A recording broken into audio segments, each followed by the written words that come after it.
এক ভাই জানতে চেয়েছে যে 2 ঘন্টার চুক্তিতে বিয়ে করলেন একজন হুজুর এবং যে অবাস্তব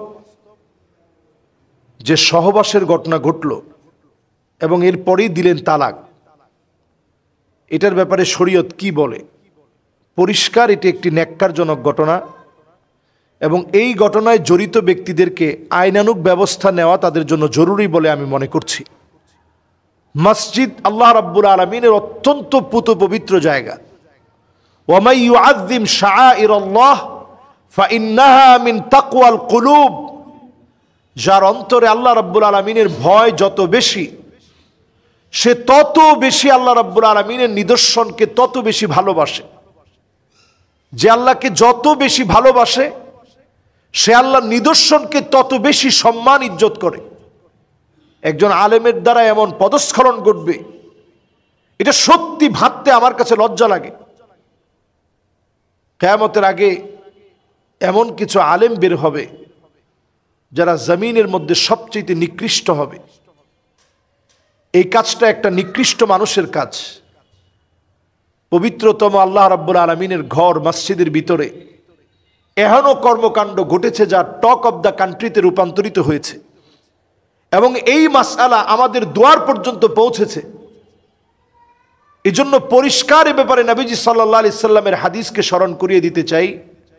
নবীজি সাল্লাল্লাহু আলাইহি ওয়াসাল্লাম পরিষ্কার আমাদেরকে স্মরণ করিয়ে দিয়েছেন, লানাল্লাহুল মুহাল্লিলিন, যারা এই সমস্ত হিলা বিবাহ করে, মাধ্যম হয়ে কাজ করে, চুক্তিতে 2 ঘন্টার জন্যে 3 তালাক দেওয়ার পর স্ত্রীর আরো একটা জায়গায় বিবাহ হওয়ার পরে, সহবাস হওয়ার পরে এই স্ত্রী পুনর্বার প্রথম স্বামীর জন্য জায়েজ হবে, বৈধ হবে।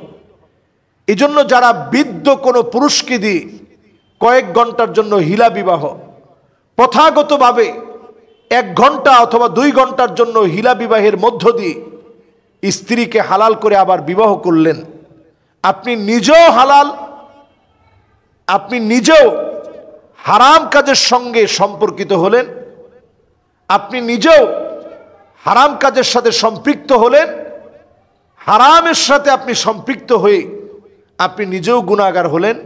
যেই লোকটা এই কাজ করেছে সে নিজে গুনার সাথে সম্পৃক্ত হয়েছে।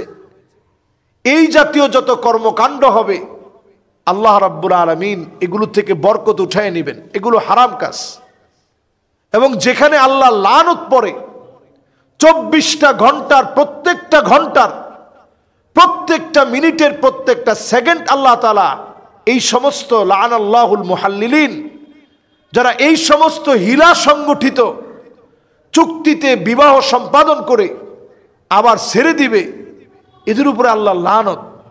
আর সেই কাজটা যদি আল্লাহর ঘর মসজিদের মধ্যে পবিত্রতম জায়গার ভিতরে মহিলাকে প্রলোভন দেখিয়ে যে আপনি আপনার আগের স্বামীর কাছে চলে যেতে পারবেন, এই রকম প্রলোভন দেখিয়ে বিয়ের মতো পবিত্র জিনিসকে যারা উপহাসের পাত্র বানিয়েছে, আল্লাহ লানত তাদের উপরে, মাআযাল্লাহ। এজন্য আমাদের প্রথমেই চিন্তা করা উচিত, স্ত্রী একটা ভুল করে ফেলেছে, আমরা আরেকটা বার একটু ভেবে দেখি। প্রয়োজনে আমরা আমাদের খাটটাকে আলাদা করে ফেলি। আপনি এক জায়গায় ঘুমান, স্ত্রী আরেক জায়গায় ঘুমায়।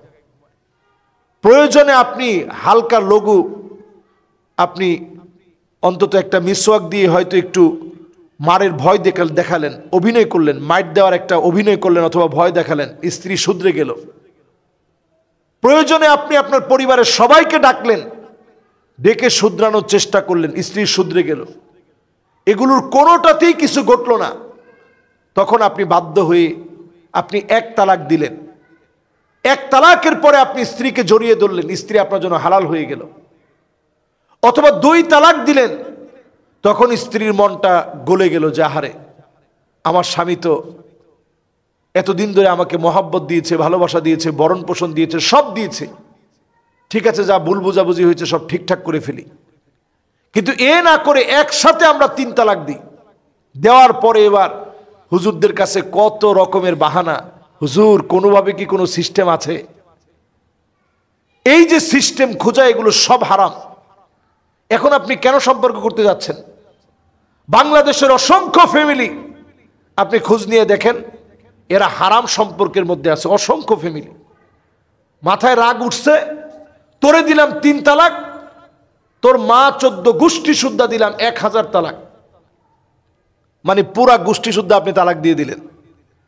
তো এই তালাকের ব্যাপারে আপনি কি ফতোয়া দিবেন বলেন? এই জন্য তালাক দেওয়ার ক্ষেত্রে এখানেও সুন্নাহসম্মত নিয়ম আছে।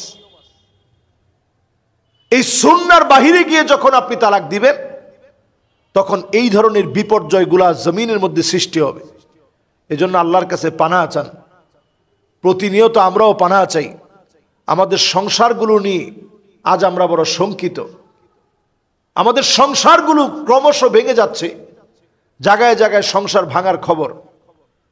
সন্তান 1টা 2টা 3টা সন্তান হওয়ার পরেও স্ত্রীর সাথে স্বামীর সম্পর্ক ভালো না, স্বামীর সাথে স্ত্রীর সম্পর্ক ভালো না। সাথ দেওয়ার চেষ্টা করেন। আবু নুবাবাতুল মাসরি পৃথিবী বিখ্যাত একজন আলেম। ওনার একটা কথা আপনাদেরকে স্মরণ করিয়ে দিতে চাই। তিনি বলতেন, ইদাল হাবিবু আখতা বিযামবিন, ইদাল হাবিবু আখতা বিযামবিন, যখন বন্ধু একটা ভুল করে ফেলে, জাআত মাহাসিনুহু বিআলফি শাফিঈ, আপনার সবচেয়ে কাছের বন্ধু তো আপনার স্ত্রী হওয়ার কথা, তার 1000টা ভালো গুণ আপনি দেখেন।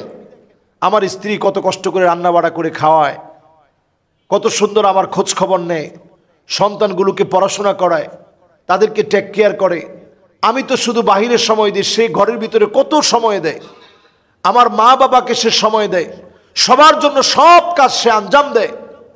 এগুলো সব আপনি স্মরণ করেন। জাআত মাহাসিনুহু বিআলফি শাফিঈ, তার 1000টা ভালো কাজ আপনি স্মরণ করেন। আপনি দেখবেন 2-1টা ত্রুটি বিচ্যুতি যেগুলো হয়ে গেছে, এগুলা মনের ভিতরে বড় দাগ কাটতে পারবে না।